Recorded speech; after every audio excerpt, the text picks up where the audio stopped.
Social media पर दिखने वाले राहुल गांधी अब वही राहुल गांधी नहीं रहे जो किसी भी मीम के लिए वायरल हो जाते थे, चाहे वो आलू से सोना बनाने वाली मीम हो या फिर वो मीम जिसमें वो कहते हैं कि खत्म, टाटा बाय बाय। जी हाँ, अब राहुल गांधी नेता प्रतिपक्ष बन चुके हैं, यानी विपक्ष के मुद्दों को और विपक्ष की आवाज को संसद में उठाएंगे। आपको बता दें कि पिछले 10 साल से देश में नेता प्रतिपक्ष का जो पद था वो पूर्ण रूप से खाली था और इसलिए 2024 के इस लोकसभा चुनाव में राहुल गांधी नेता प्रतिपक्ष के रूप में चुने गए हैं।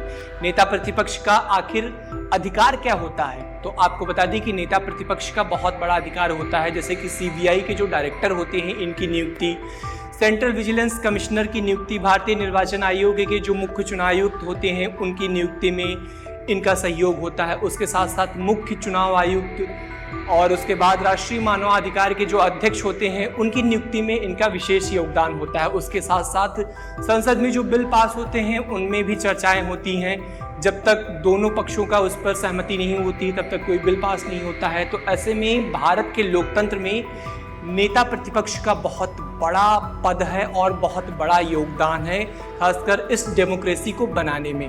तो आपको जानते हैं कि राहुल गांधी को एक कैबिनेट मंत्री के रूप में जितना कैबिनेट मंत्री को सुख सुविधा मिलती है उतना ही राहुल गांधी को मिलेगी, जितना कैबिनेट मंत्री को सैलरी मिलती है उतना ही राहुल गांधी को सैलरी मिलेगी। हालांकि राहुल गांधी गांधी परिवार के तीसरे सदस्य हैं जो इस बार नेता प्रतिपक्ष चुने गए हैं। उससे पहले राजीव गांधी और फिर सोनिया गांधी नेता प्रतिपक्ष रह चुके हैं। अब इसके बाद राहुल गांधी वो तीसरे शख्स हैं गांधी परिवार में जो इस बार नेता प्रतिपक्ष चुने गए हैं। हालांकि अब तमाम लोग कह रहे हैं कि राहुल गांधी वही राहुल गांधी नहीं है जो लिबिल किया करते थे।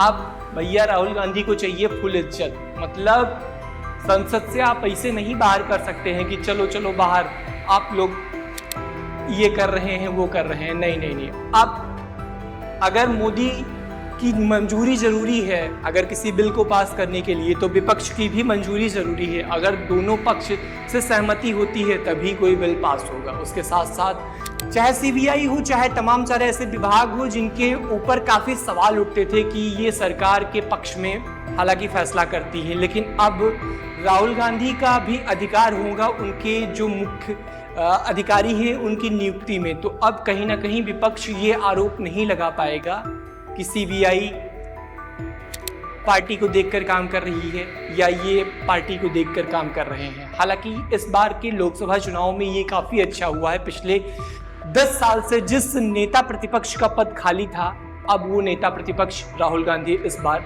चुने गए हैं। हालांकि अब देखना ये होगा कि नेता प्रतिपक्ष के रूप में राहुल गांधी संसद में आकर किस तरीके से अपनी बातों को रखते हैं, हालांकि ये तो वक्त ही बताएगा। लेकिन इस बार संसद में काफी रोमांच देखने को मिलने वाला है जब पक्ष और विपक्ष में घमासान होगा बातों पर, मुद्दों पर या किसी चीजों पर, तो वो तो वक्त ही बताएगा। फिलहाल आज के लिए इतना ही, हमें दीजिए इजाजत। देश दुनिया की तमाम बड़ी खबरों के लिए आप देखते रहिए 1 मिनट। अब घिसी पिटी खबरें नहीं, देखिए बेहतरीन presentation, high quality informative graphics, more knowledge, सरल और आसान भाषा में सिर्फ 1 मिनट में।